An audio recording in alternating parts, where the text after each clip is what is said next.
Maybe you feel like me. I have endless game ideas in my mind. I'm making concepts for it. I'm making pixel art. I'm doing 3D models in Blender, but actually never realize the game I have in my mind because I'm lacking the backbone skill of game development, which is programming. I already made some itch.io projects, but I always got a programmer on my side.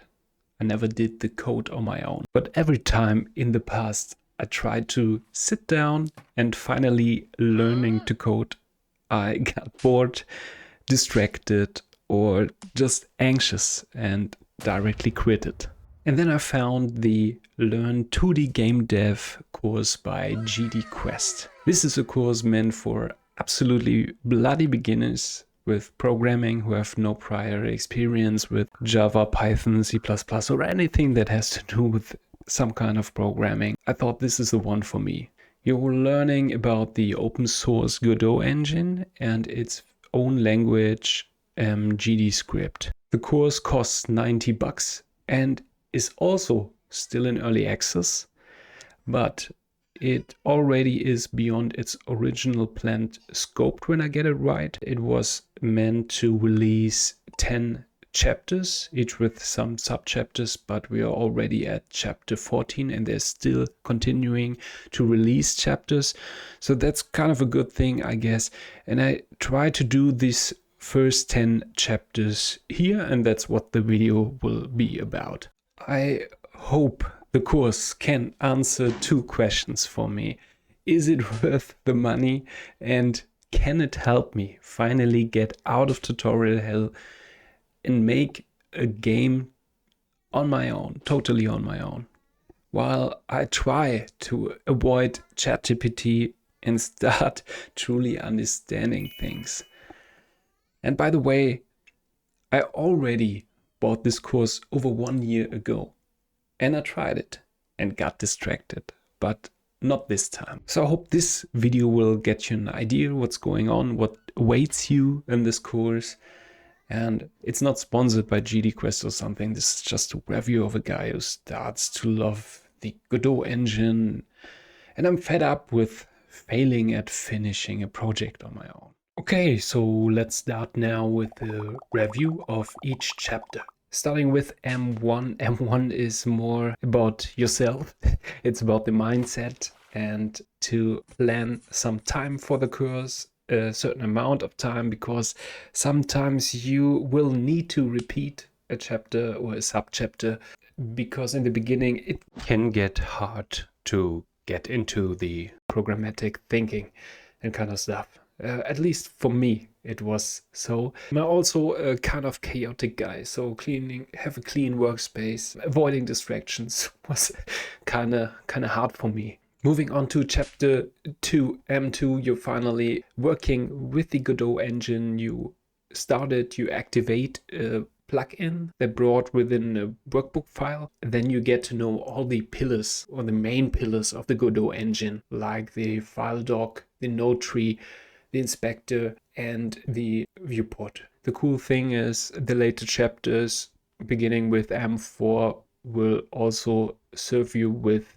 project files you can download and work with. We are moving to chapter 3, which is basically starting with GDScript and its basics. I did that a year ago, as I told earlier, but this time it felt a lot easier, and maybe it was a good thing to get through it and stop there and have some time to process it, kind of. Erasing dictionaries were not as hard as in the beginning. Yeah, later on I was really fast, making my way through this chapter, way faster than on the first try. So if you struggle with these, don't be discouraged, it will get better. And the cool thing is chapter M1, 2, M3 are actually free. You don't have to pay for them, so you can still test it out and see if GDScript or programming is like anything to you. But if I can tell you, if you have like little feeling and fun at problem solving, this kind of thing, then it's maybe the right thing for you. It's not like school. Actually, in programming, mistakes are good, bugs are good, because they are a hint for what's wrong and what you can do better. You always learn from mistakes. With that words, let's move on to chapter 4, to space and beyond. Yeah, so in chapter 4, I was kind of, let's say, over motivated. I thought, why not mirror everything into my own projects? I don't need the workbook files. That kind of worked for me for M4 and M5, which is building directly onto M4. But later on, you will see I will use the workbook files. They are really great. Searching for assets all the time or creating my own really distracts from learning code, which is the essence of this course. So yeah, funny, I directly got a little distracted, but I got back on track later on. This chapter is about top-down movement. First, in an 8-way, we learn about giving the spaceship a boost. We're creating a sprite, a space background. We have VFX effects, like a thruster effect. I built these on my own. I'm kind of proud of this, even if it looks kind of, yeah, okay-ish. We also make the ship move smoother through acceleration and deceleration. That was kind of cool.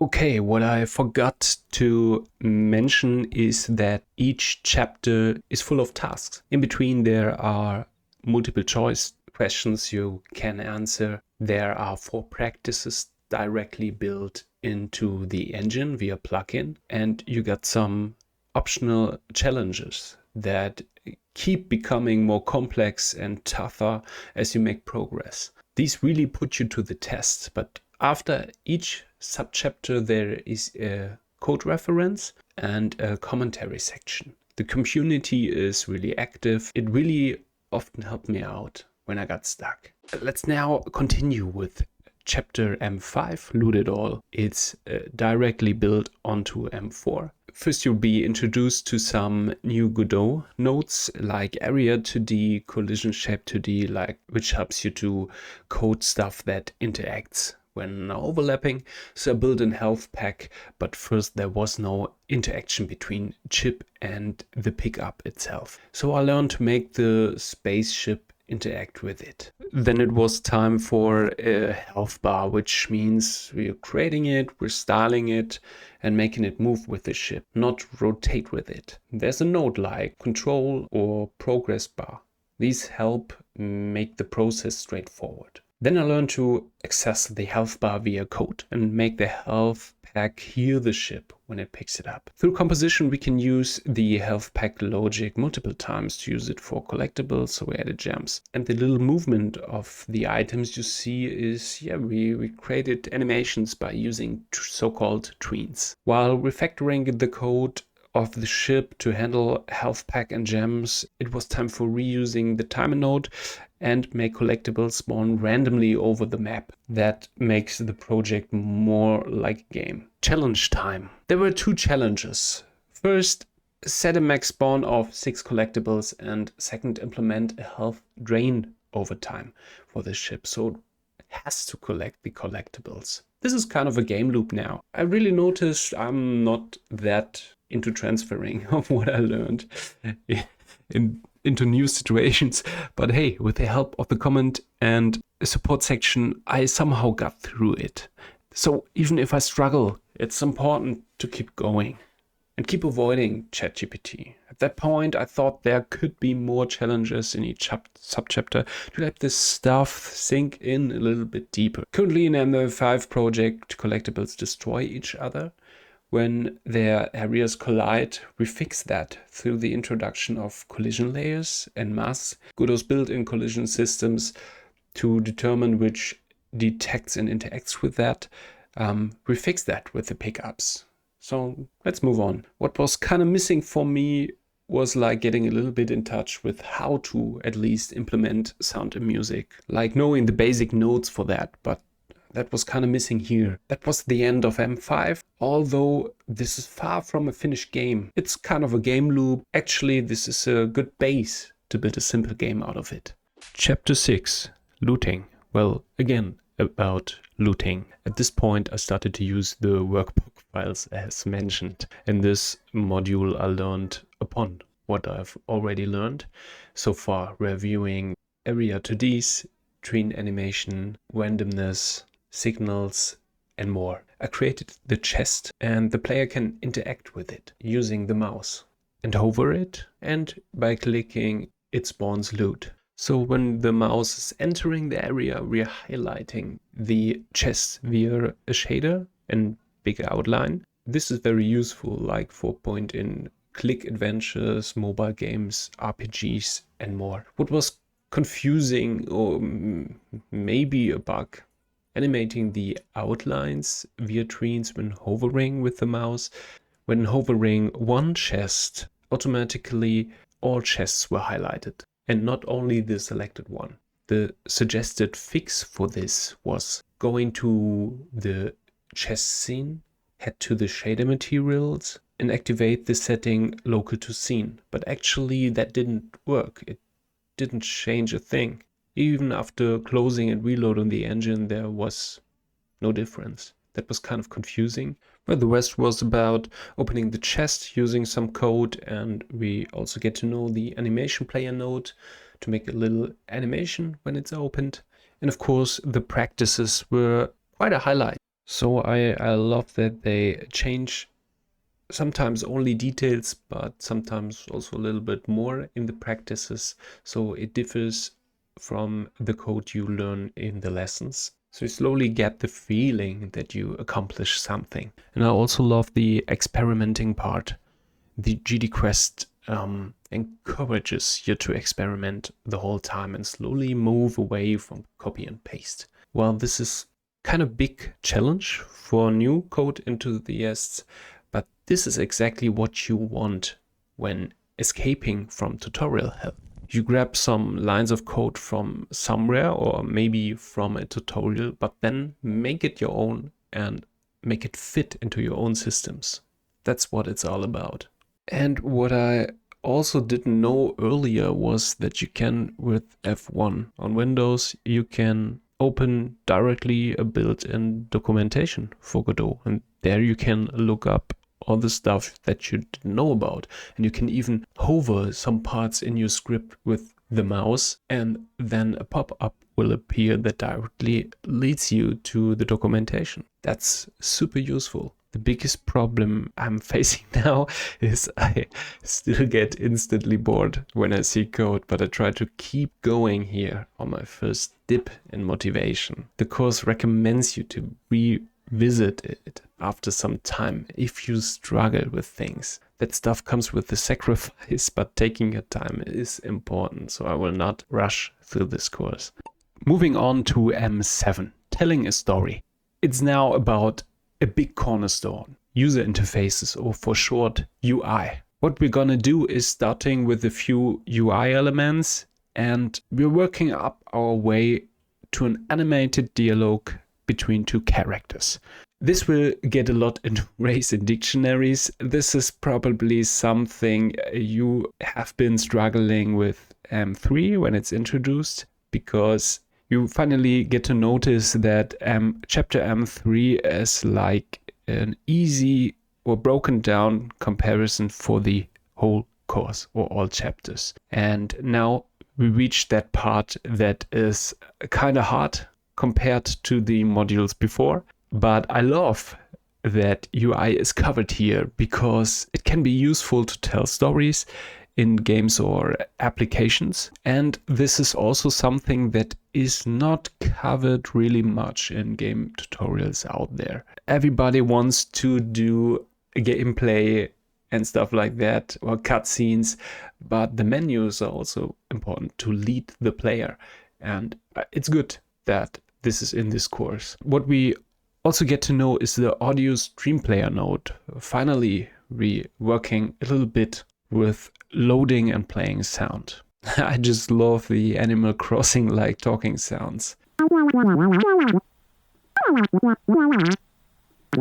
We are using by T-Cars Island. And what else was very good? Finally, versioning, as mentioned.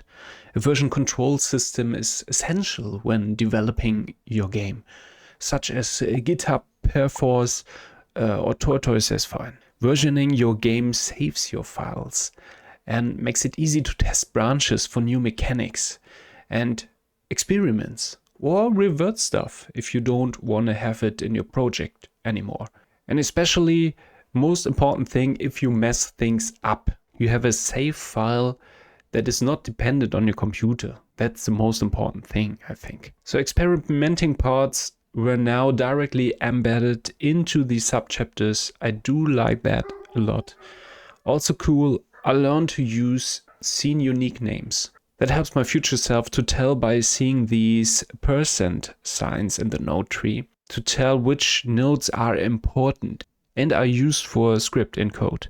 What was kind of hard is in the beginning were some challenges about UI anchors. This was the first time I actually did not do these challenges because they were so boring for me. And the subchapters also get longer here, and this is definitely feeling like a new plateau of skill I'm facing, especially when reaching subchapter 6 and its last challenge. When trying to change the text appearance duration from currently 1 second to a time that is dependent of amount of text I have, but I somehow got through it. Completing the rest of M7 was pure discipline for me. I learned about lambda functions, generate nodes from code, but I have to confess some challenges I had to skip. Not all of them, like the half or so, because they were too hard for me. That's what I meant with maybe your future self should revisit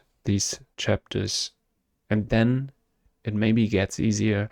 Yeah, but hey, cheers for myself and others that get through this the first time and somehow make it to the end of the chapter. The challenges, of course, are meant to be optional, but it's a great feeling to accomplish one or another.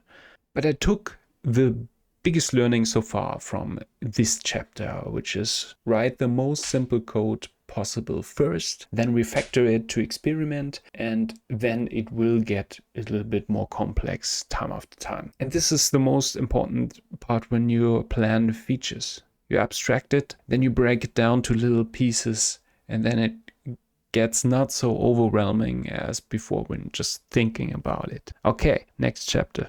Chapter 8, starting a dialogue. This model is directly built onto M7, and it will introduce you to how to create and manage data in Godot and how to use Godot's resources to make dialogue entries editable but in the inspector. So to make it clear, what we're going to build is a branching dialogue system. Very dry at first, but actually it's super important. Separating data and code is essential when working in scope that is bigger than a tiny game or super small game. Imagine you have a system that works and you don't want to touch it again, but edit what it displays or contains. Then this chapter is a really big deal, even if it seems like a new plateau, even after you just climbed up M7.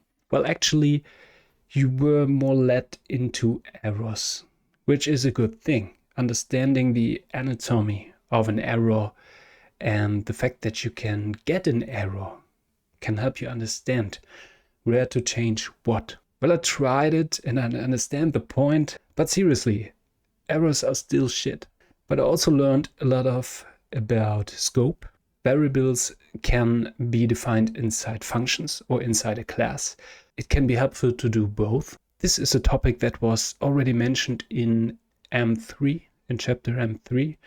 And I like it a lot that you're starting to recognize that you remember stuff from the beginning. And more, this means you're forming a foundation of knowledge. The challenges were sometimes too hard for me, like in M7, but at least I tried them. And if I failed, I looked up the solutions and tried to understand what was made there. And then I just rest for a week, and then I came back to the challenge and tried it again.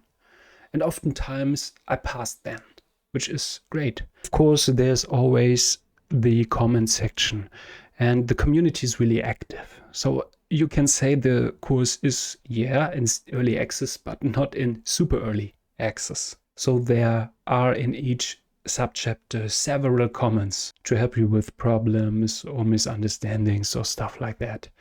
And also the creators of the course do really answer fast if you leave a comment there. Reaching the subchapters 5 to 6, these were super hard, and I'm proud at least to have completed the practices. They were tough. While leaving the challenges for now, there are a lot of games mentioned you can make with this knowledge already you learned in M8. For example, you know the game Road War.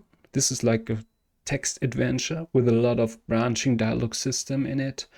You could make that too now. And also games like visual novels or other text adventures. This is cool, this is really great, but I want to continue now, move on to more classical game development, and then is M9 the right thing for us, which is finally again about top-down movement. M9 is way more classical, developing a game loop. We're making movement that is smooth, animated character, make some particle effects, and implement an AI-controlled character who is chasing the player, while the player has to do a full lap, so it's like a race. This beast of a chapter has 16 subchapters, so we go more and more into problem solving by ourselves. I was really excited how this would go. I just survived the peak of difficulty in M7 and M8, and the boredom is finally starting to move away. So here is what it was like completing this chapter. A lot is initiated and you are often encouraged to complete it by yourself. But funnily enough, this chapter was much easier to follow than the dialogue chapters. Cleverly designed, one might say. But I also see that the code gets way more complex here. I don't think I could just write code on my own right now, but when I see code, I can at least now rawly understand what it is about and make tiny changes about it. Let's see if I can continue getting better, not only understanding this stuff when it's thrown against my face. Especially in the middle of the chapter, the subchapters tend to become very long and the input is a lot. I think it would be great. I know in terms of context it is how it is, but these subchapters tend to be very unequal in size. This makes time planning really hard. Otherwise, the chapter was actually really cool. It was the first whole game loop to complete in this course. And the final chapter is M10, meaning you're going to create a full top-down minigame, like a shooter. You have loot in it, you have a dialogue in it. You will do mostly all the stuff on your own, which is great. I have to confess, I was too lazy to build my own features or experiment with it.